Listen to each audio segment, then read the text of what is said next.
जब सदस्य संख्या पूरी नहीं होते हुए भी एक तीसरा प्रत्याशी सत्तारूढ़ दल भारतीय जनता पार्टी ने उतारा, वहीं से शुरुआत हो गई और हमें ये समझ में आने लगा कि ये किस तरह से संविधान को, लोकतंत्र को कुचलने की राजनीति, लोकतंत्र को प्ले करने की राजनीति कर रही है। एसआईआर के बहाने और अलग अलग हथकंडे अपनाकर वोट चोरी तक जो मामला सीमित था, आज वो सीट चोरी एसआईआर के बाद ही शुरू हो गई।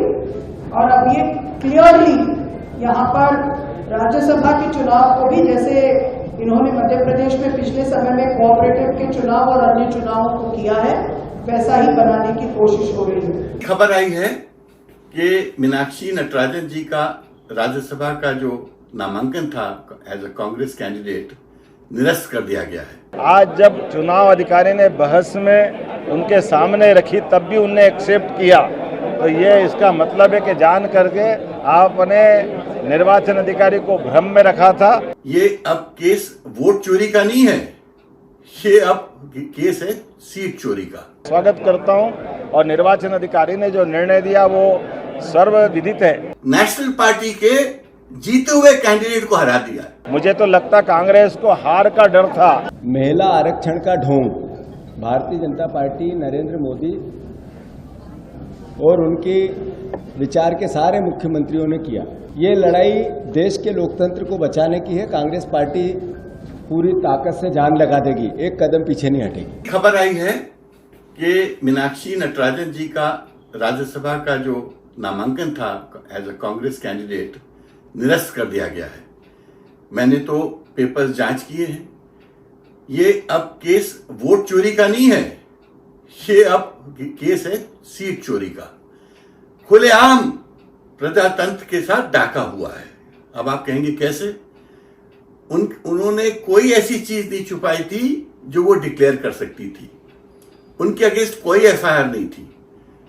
उनको एक बात नोटिस मिला था कोर्ट से, section 223 of the new CrPC, कि आप जवाब दीजिए कि एप्लीकेंट कहता है कि आपको और दूसरे लोगों को 10 करोड़ रुपए का मुआवजा देना चाहिए।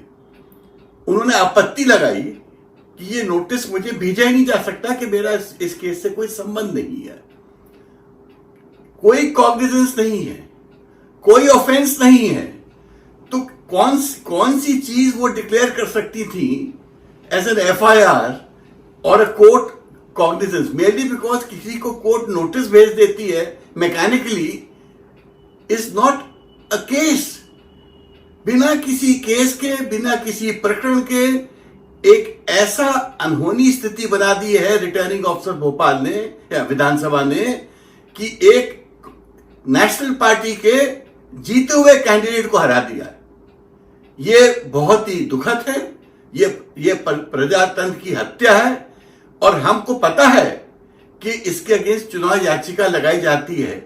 बट स्पेशल सर्कमस्टांसेस में मैं अपनी पार्टी को एडवाइस करूंगा कि हमको सुप्रीम कोर्ट जाना चाहिए, इनको बेनकाब करना चाहिए, इनको एक्सपोज करना चाहिए, क्योंकि अगर प्रजातंत्र में इस प्रकार से नॉमिनेशंस का रिजेक्शन का सिलसिला चलता रहा तो इस देश में कोई प्रजातंत्र नहीं रह जाएगा। ये एक प्रकार से प्रजातंत्र का, डेमोक्रेसी का अंत है। नाम निर्देशन पत्र के बाद जैसा सबको जानकारी है, कांग्रेस के प्रत्याशी द्वारा जान करके जो जानकारी छिपाई गई थी, ये एक तरह से आपराधिक रिकॉर्ड को छिपाने का पाप है। असली में अगर आप पे कोई आपराधिक प्रकरण किसी न्यायालय में हो तो ये शपथ पत्र के साथ लिख के देना चाहिए, ताकि बाद में जब आप प्रत्याशी बनते हो तो उससे जुड़ी हुई सारी चीज़ों की जानकारी प्रत्येक मतदाता तक हो।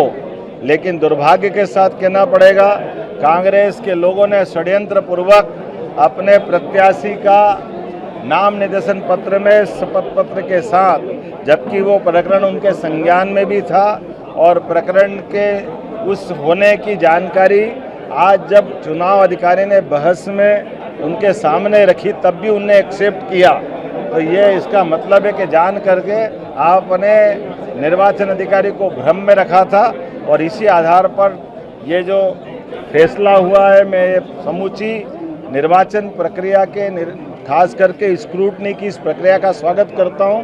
और निर्वाचन अधिकारी ने जो निर्णय दिया वो सर्वविदित है, घोषित है। और ऐसे में अब कांग्रेस को आत्ममंथन करना चाहिए कि अपने प्रत्याशियों के ऐसे आपराधिक अगर रिकॉर्ड है तो वो क्यों करके सामने नहीं लाते।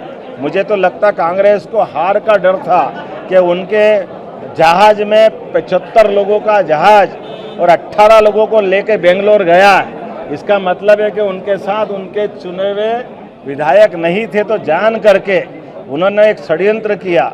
यह षड्यंत्र उसी प्रकार का है जैसे पूर्ववर्ती लोकसभा के कार्यकाल में भी चुनाव के समय उनका इंदौर का प्रत्याशी मैदान छोड़ गया था।